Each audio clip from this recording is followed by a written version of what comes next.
Hey guys, welcome back to my channel. I am super excited about this piece and I just wanted to talk to y'all today a little bit about it. This was my creation for September's Color of the Month Challenge from Marker Universe. I started out with this sketch that I did at work. I was trying to come up with a good composition and I actually just did it which was awesome because I was running out of time for this month because it took me so long to figure out what I wanted to do, and that's what I wanted to talk about a little bit about today, about composition. I had initially wanted to do another little witchy type girl holding up some potion bottles, and like it was a whole big scene. There was like a wall in the background with the window and a bookshelf, and everything was kind of askew. The bottles were like somewhere in the foreground and like tilted, and it was a really good composition and it would be a really good print. But like I said, I was running out of time and I was like, Kim, why are you doing this to yourself? That's not a good thing to do here at the very end of the month, and like I said, I was running out of time, so I needed something else. And I just got this idea. I was like, okay, leaves. I was like, this orange color just reminds me of leaves, which I'm pretty sure it probably reminded a lot of other artists who submitted something. I'm pretty sure I saw some other leaf art, but I was just thinking of leaves, and I just pictured a cozy girl and leaves, and I was like, but I don't want just leaves coming down. I was like, I need what if they're coming from somewhere, like she's making it happen like magic. And then I was like, boom, umbrella, and it just hit me, and I was like, okay, this is great. I'm just gonna draw a girl holding an umbrella, leaves are gonna be coming out of it. It's gonna be great. It's not going to be a full body. It's just going to be, half. I was like, but I need something to like sort of cut off her body and make, that good composition. I just don't want it to be just a flat like torso in the air. I need it to be, a good composition and take up a good amount of space and have that object, in this case her scarf. I used her scarf to come down and sort of float or fly up by her, and it cuts her body off right where I need it to be. And technically, yeah, she is a torso flying in the air or floating in the air, but that scarf just makes it a little bit better of a composition. And the leaves, coming down, it just creates this like flow. Everything's, flowing from the top right down to the bottom left, and it just worked out well. Her hair was another thing that gave me a lot of trouble because I haven't pinned down like how, I don't have a specific style of how I do hair yet. Sometimes you can look at some of my other paintings. I've tried to go like kind of the more realistic natural style, and then I've done more stylized, and I definitely like a more stylized hair like this. Obviously hair doesn't really look like that and bend that way.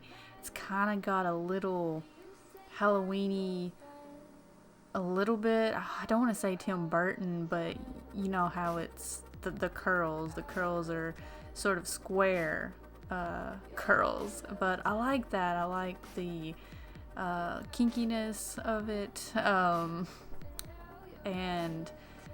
I don't know, I liked how her hair turned out, but I definitely think I can practice like this hairstyle and make it better and actually incorporate it into part of my style moving forward. And these are things I think about. I think about my style all the time, and I've talked about this on stream before and talked about it with other people. Like, I want to have a unique style. I don't feel like I have a totally unique style. I need, or not really need, but I've always wanted to have that type of style that people look at and just automatically think, oh, I know who that is. I'm sure you can think of artists, like I said, Tim Burton. Like, someone can show you something that has never been in one of his movies or, works of literature or art or anything. Someone can show you his art and most people would automatically know who it is. There's just some artists that are undeniable in their style, and they're very recognizable, and I love that. Like, I would love to be instantly recognized. So I'm constantly trying to work through like exactly how I like to do things, and I've kind of developed a style per medium. I thought about this here recently, and I'm like, okay, well, when I do Copic work, like here, I have a certain style, and when I'm painting, I have a certain style, and then when I do my comic, I kind of have a different style for that, and I think that's okay. I think it's okay to have a different style per mediums, and it's not always a bad thing, but I'm constantly trying to evolve my style and just be consistent with it, so people know. That's a big goal of mine also moving forward. So with this piece, I did just use Microns. I'm using Bristol, Smooth Bristol board, Strathmore, just the basic. I think it's like the 300 series.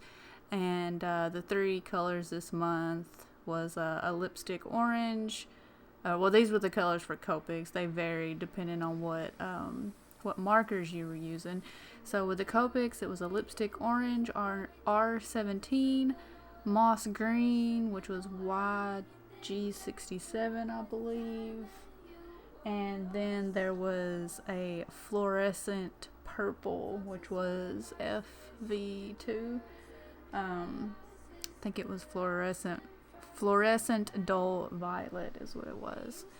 And I liked these colors. I like these colors a lot. That purple is much more purple than it shows up in this video, and I tried to do sort of a color correction, I guess, with my cam and get it as close to the actual purple that it is, but whenever the purple looked like it really looks, then the other colors were off.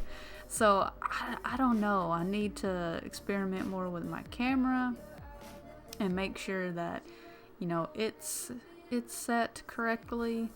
It looks good right now, but just that purple, to me, it looks more bluish right now than purple, but it's really purple.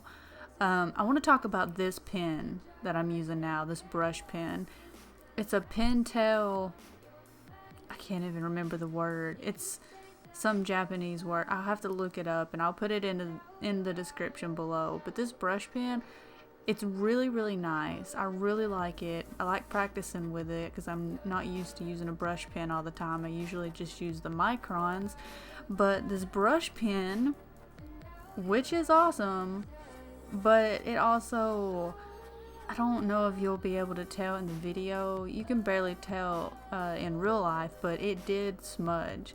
Like the one time I actually took that card out from underneath my hand, my hands get really warm sometimes when I'm drawing, and if I'm nervous, which I get nervous really easy, my hands will start sweating. So I'll keep a card or a piece of paper underneath my hand like that so it doesn't mess up the drawing. But that pen that I'm using, I didn't think it would smudge, and it did a little bit.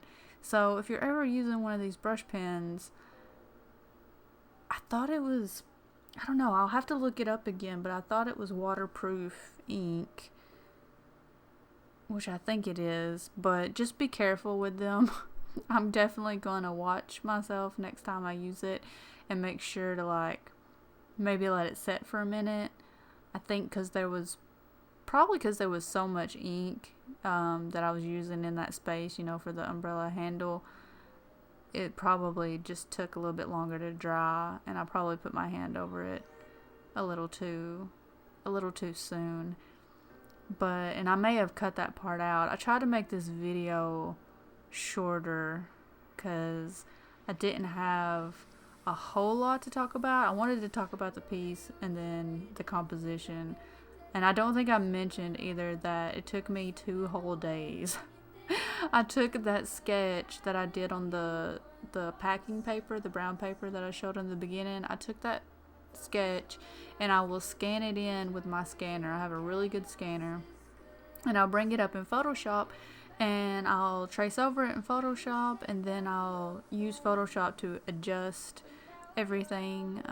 It makes it a whole lot easier to adjust everything and get my composition down in Photoshop, and then I'll print it out again. But when I print it, I lowered the opacity. I think I lowered it to like 50% when I printed it out for this piece, and then I use my LightBox to, trace over it again, so then I can go in and color it and do everything that I need to do.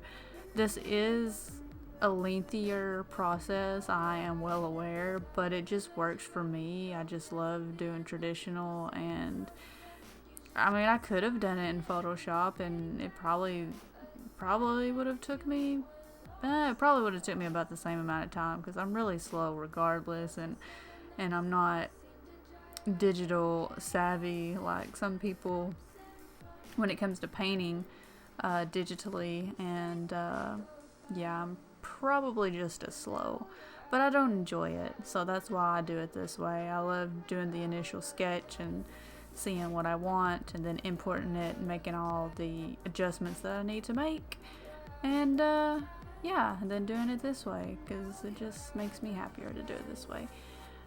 And these I would love to redraw this and paint it as a watercolor painting. That way I could use whatever colors that I wanted. That would be awesome. And I think I might try to do that in a future video. I want to try to keep it simple colors, but do a full color with it, and like paint all of the background and her and all the leaves and everything, but actually have like a gradient on the leaves. That would be awesome. So this is the end, guys. Thank you so much. Shout out to all my new patrons: Ixar, Fallen 7, Dango, Sherry. Thank you guys. You are awesome.